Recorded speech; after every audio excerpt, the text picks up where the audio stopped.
नमस्कार दोस्तों, स्वागत है आपका फिर एक बार हमारे इस यूट्यूब चैनल क्रिप्टो लोक में, जहां पर हम क्रिप्टो करेंसीज के लॉन्ग टर्म ट्रेंड्स को एनालाइज करते हैं। तो सबसे पहले हमारे सभी व्यूअर्स को हम 2023 की हार्दिक शुभकामनाएं देते हैं। आई होप आप सभी के लिए 2023 बहुत ही अच्छा और प्रॉस्परस साल रहे। तो आज हम, क्योंकि हमारा नया साल शुरू हो चुका है, तो इस वजह से हम ईयरली कैंडल्स के बारे में बात करेंगे बिटकॉइन की। अब ईयरली कैंडल्स क्या होंगी? जैसे कि आप अपनी स्क्रीन के ऊपर देख सकते हो कि ये बिटकॉइन यूएसडी का चार्ट है। Bitcoin in the price action of US dollar and time frame है 12 मंथ्स, 12 महीने, लगभग एक साल। एक साल के अंदर बिटकॉइन ने किस तरीके की परफॉर्मेंस दिखाई है, ये पूरा चार्ट उस चीज को दिखाएगा। अब सबसे पहले आप देखोगे कि ये 2011 2012 की कैंडल ये है, 2013 की ये है, 14 की ये है, 15 की ये है, 16 की ये है। आप बोलोगे कि इसमें तो कुछ समझ ही नहीं आ रहा है, इन कैंडल्स का कुछ पता ही नहीं चल रहा है इन कैंडल्स के कंपैरिजन में। तो इसके लिए हम सबसे पहले एक चीज करेंगे, जो कि ये टॉगल करेंगे लॉग। तो लॉग जैसे ही टॉगल किया, आप देखोगे जो स्टार्टिंग के 4-5 साल थे वो ऑटोमेटिकली आपको एक प्राइस एक्शन दिखा रहे हैं, लेकिन जब हम इसको हटा देते हैं तो आप देखोगे यहाँ पर आपको कुछ भी दिखाई नहीं दे रहा। आपको एक प्योर एक लाइन दिखाई देगी, उसके बाद ये बड़ी बड़ी कैंडल्स दिखेंगी। लेकिन जैसे ही आपने लॉक को टॉगल करा, आप देखोगे आपको एक बहुत ही प्यारा अप ट्रेंड देखने को मिल रहा है कैंडल्स का। 2011, इससे पहले भी दो कैंडल्स हैं, हालांकि वो डेटा हमारे पास नहीं है, लेकिन वो ग्रीन कैंडल्स हैं। तो आप इसको देखेंगे तो बिटकॉइन की हिस्ट्री में केवल 4 बार ऐसा हुआ है जहां पर हमें एक रेड कैंडल मिली हो। जैसे कि ये वाली कैंडल हमें एक रेड कैंडल मिली, जो कि थी 2011-12 की। ये वाली कैंडल थी 2014 की। 2011 में रेड था, फिर 2 साल कैंडल ग्रीन रहा, मार्केट बुलिश थी। फिर एक साल मार्केट बेरिश थी, हालांकि अगले साल फिर मार्केट बेरिश थी, लेकिन वो क्लोज ग्रीन में ही हुई, मार्केट अगेन बुलिश हो गई। उसके बाद 3 साल मार्केट बुलिश रही, उसके बाद एक साल फिर दोबारा से क्या हुआ, मार्केट बेरिश हो गई, और ये साल था 2018 का। और इस 2022 को हम सभी बहुत अच्छे से जानते हैं कि ये पूरा कैंडल जो था ये ग्रीन ना रह के रेड रहा। पूरे कैंडल में हमें बेरिशनेस ही दिखाई दी।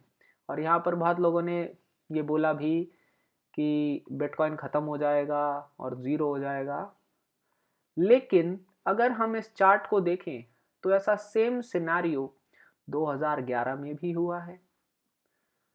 जो 2014 में लोग बेयर मार्केट के अंदर थे, ये सेम सिचुएशन उन्होंने भी फेस करी थी।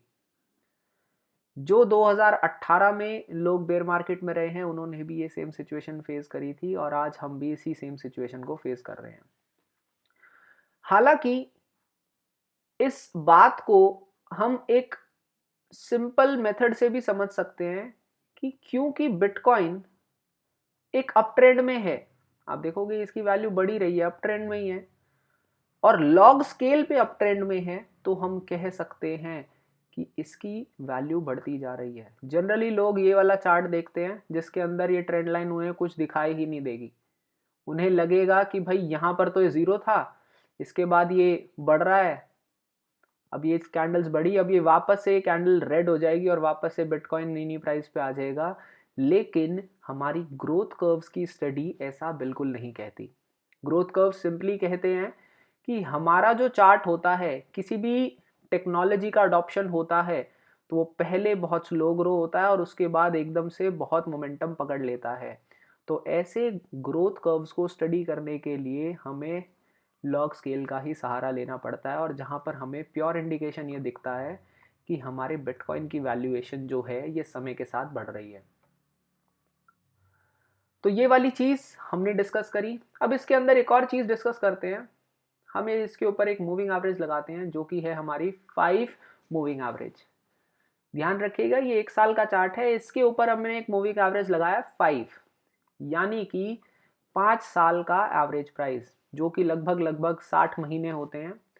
ये बहुत ही फेमस मूविंग एवरेज है। क्यों? क्योंकि शॉर्टर टाइम फ्रेम्स के ऊपर भी हम सेम मूविंग एवरेज को यूज करते हैं मंथली के ऊपर, जहां पर पिछले कुछ महीनों से हमारा बिटकॉइन इसी प्राइस के नीचे ट्रेड कर रहा है। तो आप देखेंगे जैसे ही मार्केट अपना ईयरली क्लोज करती है इस 5 मूविंग एवरेज के, वहीं से हमारा मार्केट मोमेंटम पकड़ लेता है। इससे पहले की कैंडल्स तो हमारे पास नहीं है, लेकिन अगर 2 कैंडल्स ले लें तो मार्केट यहीं पर ही आ जाएगी और हमें दिखेगा कि मोमेंटम था मार्केट में।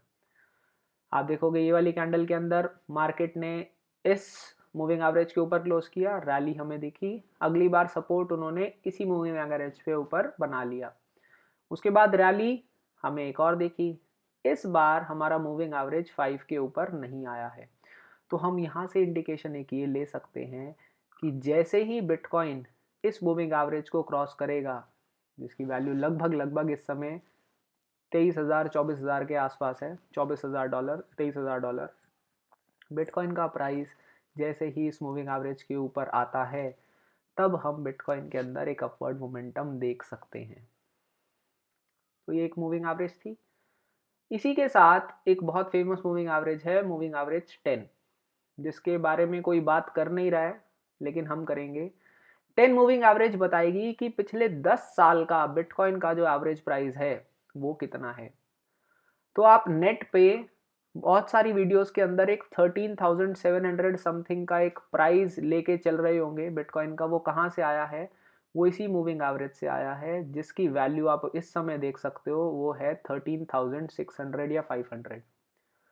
तो लोगों का ये मानना है कि हमारा बिटकॉइन का जो प्राइस है ये इस प्राइस तक जाएगा ही जाएगा, जो कि यहाँ से लगभग जिस प्राइस के ऊपर हम आज हैं यहाँ से लगभग 20% की करेक्शन और दिखाता है कि बिटकॉइन के अंदर इतनी करेक्शन हो सकती है। हम ये बिल्कुल नहीं कह रहे हैं कि बिटकॉइन को इस प्राइस पर जाना ही है, लेकिन ये प्राइस जो है ये मार्केट में सिर्फ इसी मूविंग एवरेज की वजह से आया हुआ है कि क्योंकि ये मूविंग एवरेज हमारी 10 साल की है, बिटकॉइन का 10 साल का प्राइस एक्शन इतना ही है। एक दूसरी मूविंग एवरेज देखते हैं। हमने 2 मूविंग एवरेजेस देखी, एक देखी 5, एक देखी 10। मुझे पर्सनली 7 मूविंग एवरेज बहुत पसंद है। इसका रीज़न क्या है आने वाली वीडियोस में आपको ज़रूर देखने को मिलेगा। 7 मूविंग एवरेज इन दोनों के ही बीच का एक मीडियम है कि हम देखेंगे जैसे ही प्राइस 7 के ऊपर आ जाता है चीज़ें चेंज होने लग जाती हैं। और बहुत ही अच्छी इंडिकेशन ये है कि हमेशा प्राइस बिटकॉइन का 7 मूविंग एवरेज के ऊपर ही क्लोज हुआ है ईयरली का। इस समय 7 मूविंग एवरेज जो है वो लगभग 19,000 की है। हालांकि ये वाला ईयर अभी क्लोज नहीं हुआ है, अभी तो शुरू ही हुआ है। हमें देखना रहेगा कि इस समय ये वाला ईयर बिटकॉइन का कहाँ क्लोज होता है। लेकिन हम यहाँ से एक बहुत ही अच्छा ऑब्जर्वेशन देख सकते हैं कि मार्केट के अंदर बिटकॉइन जब भी एक रेड कैंडल देता है उसी के इमीडिएट 1 या 2 ग्रीन कैंडल्स हमें मिलती ही हैं। 2 तो ज़रूर ग्रीन कैंडल्स मिलती हैं, और ये कोई बड़ी छोटी ग्रीन कैंडल्स नहीं होती, काफ़ी बड़ी ग्रीन कैंडल्स होती हैं। जैसे कि एक सेकेंड, जैसे कि इस रेड कैंडल को हमने देखा, तो ये कैंडल जो थी अगले साल की ये थी 36% की। इसी से अगली कैंडल जो थी वो थी हमारी 121% की। इसी के नेक्स्ट जो कैंडल थी वो थी हमारी 1400% की। तो आप देख सकते हो कि अगर इन प्राइजेस के ऊपर कोई भी पर्सन बाय करता है बिटकॉइन को और होल्ड करता है 2 से 3 साल के लिए, तो ऑटोमेटिकली वो काफ़ी अच्छे रिटर्न्स को ले सकता है।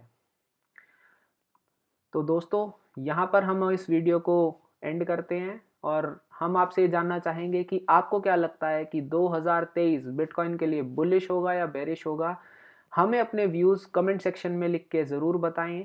जल्दी ही मिलते हैं आपके साथ हम एक नई वीडियो के साथ। तब तक के लिए नमस्कार।